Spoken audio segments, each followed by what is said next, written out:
এই পরিষ্কার করে বলছি, ম্যাটারটা খুব সেন্সিটিভ। প্রেস মিডিয়াকে আমি অনুরোধ করব যে আপনারা দয়া করে কোনো কথা, আমার কোনো লাইন আমাদের ডিস্টর্ব করবেন না এবং নেগেটিভ এবং ন্যারেটিভ দেবেন না, কারণ আমরাও কিন্তু সবটা রেকর্ড করে রাখছি, কারণ সুপ্রিম কোর্টে এটা আমাদের পেশ করতে হতে পারে। সুপ্রিম কোর্টের যেহেতু অর্ডার আছে 31 মের মধ্যে করতে হবে, আমরা এতদিন ধরে অপেক্ষাই করছিলাম, কিন্তু আমরা কোনো অ্যাকশান নিচ্ছিলাম না। আমরা ওয়েট করছিলাম যে এর মধ্যে হয়তো রিভিউ যেটা আমরা করেছি রাজ্য সরকারের থেকে সেটা হয়তো আলোচিত হবে এবং তার পরিপ্রেক্ষিতে যে আদেশ কোর্ট দেবেন তাতে হয়তো চাকরি প্রার্থীদের পক্ষেও হতে পারে। ফলে আমরা অপেক্ষা করছিলাম, কিন্তু যেহেতু এখনো রিভিউটা হয়নি, কারণ রিভিউ পিটিশন পেন্ডিং আছে এবং কোর্টে গরমের ছুটি পড়ে গেছে, অথচ আমাদের হাত বেঁধে দেওয়া হয়েছে 31শে মের মধ্যে করতে হবে, নোটিফিকেশন করতে হবে। তাই বাধ্য হয়ে আমি জানাচ্ছি দুটো প্রসেসই আমাদের চালু থাকবে। একটা হচ্ছে সুপ্রিম কোর্টের অর্ডার অনুযায়ী আমরা 31শে মের মধ্যেই সুপ্রিম কোর্ট যে অর্ডারটা দিয়েছে সেটা নোটিফিকেশন করব। আর দ্বিতীয়ত, যদি রিভিউ যেটা আমরা করেছি, রিভিউতে যদি আমরা ভালো রেজাল্ট পাই তাহলে আমরা সেইটাকেই গ্রহণ করব। দুটো অপশানই আমরা ওপেন রেখেছি, কিন্তু পরে যাতে বলতে না পারে সুপ্রিম কোর্ট যে 31শে মের মধ্যে তোমাদের নোটিফিকেশন করতে বলা হয়েছিল, তোমরা কেন করনি, সেই জন্যই আইন মেনে আমাদের এই কাজটা করতে হচ্ছে, কিন্তু অপশান আমাদের ওপেন থাকছে ফর রিভিউ। আমরা অ্যাডভার্টাইজমেন্ট করব, আমি কিন্তু আবার বলছি অপশান কিন্তু ওপেন আছে রিভিউয়ের জন্য। রিভিউয়ে যেটা বলবে আমরা সেটাই মানব। এখন যেহেতু হাতে কোনো উপায় নেই বলে আমরা এটা করছি, যেহেতু সময়, টাইম ইজ রানিং আউট, তাহলে issue of advertisement and file affidavit 30শে মের মধ্যে আমাদের করতে হচ্ছে। কমেন্সমেন্ট অফ অনলাইন অ্যাপ্লিকেশন, এটা টাইম দেওয়া হয়েছে 16ই জুন পর্যন্ত, মানে যারা অনলাইনে অ্যাপ্লিকেশন করতে পারবেন 16ই জুন পর্যন্ত। Last date of online application 14ই জুলাই করা হয়েছে, হাতে সময় রাখা হয়েছে যাতে রিভিউ হতে যদি টাইমটা বেশি লাগে, সেই জন্য আমরা ইচ্ছা করেই 2 মাস হাতে টাইম রেখেছি। পাবলিকেশন অফ প্যানেল আমরা 15ই নভেম্বর করেছি, কারণ আমাদের ডিসেম্বরের মধ্যে করতে বলেছে। আর কাউন্সিলিং যেটা কমেন্সমেন্ট হবে সেটা 20শে নভেম্বর।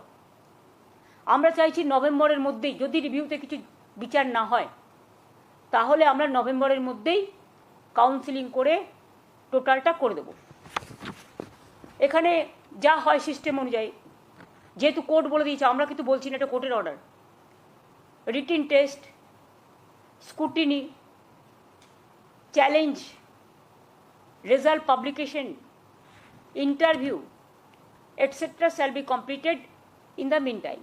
সব প্রসেসই আমরা করে নেব যদি রিভিউতে কিছু আমরা বিচার না পাই।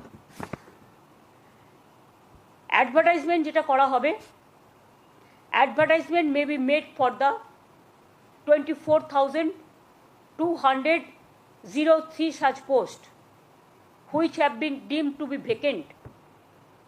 24,203 যেটা হাইকোর্টের অর্ডার অনুযায়ী ডিম টু বি ভ্যাকেন্ট হয়ে আছে। যদিও তারা কাজ করছেন, তারা কাজ করে যান, তারা ডিসেম্বর পর্যন্ত মাইনে তো কনফার্ম করেছেও সুপ্রিম কোর্ট, আমরা তো অ্যাপিল করেছিলাম। সুতরাং তারা বেশি চিন্তা না করে তারা তাদের কাজ করে যান, আর আমাদের কাজও আমরা করে যাব।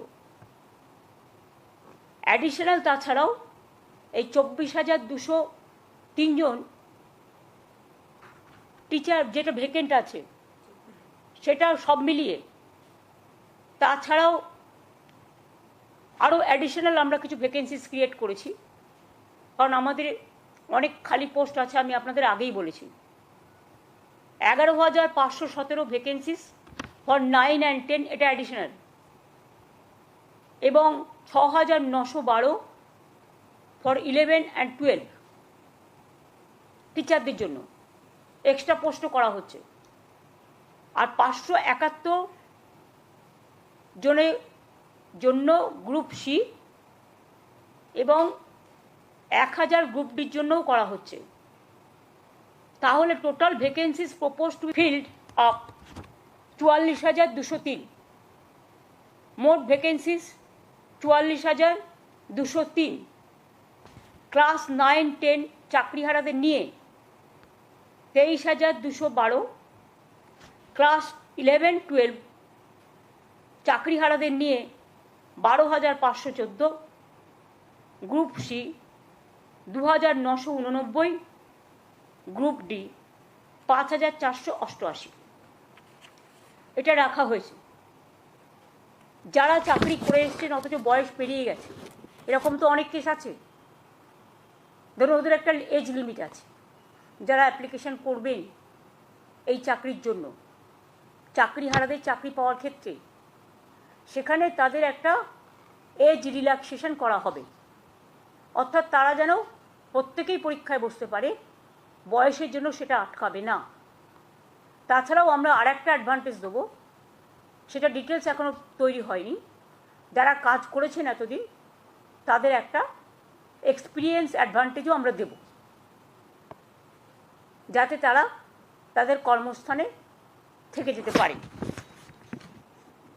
আর গ্রুপ সি গ্রুপ ডিটা আমি আজকেই বলছি না, যেটা অ্যাডিশনাল পোস্টটা বলে দিলাম।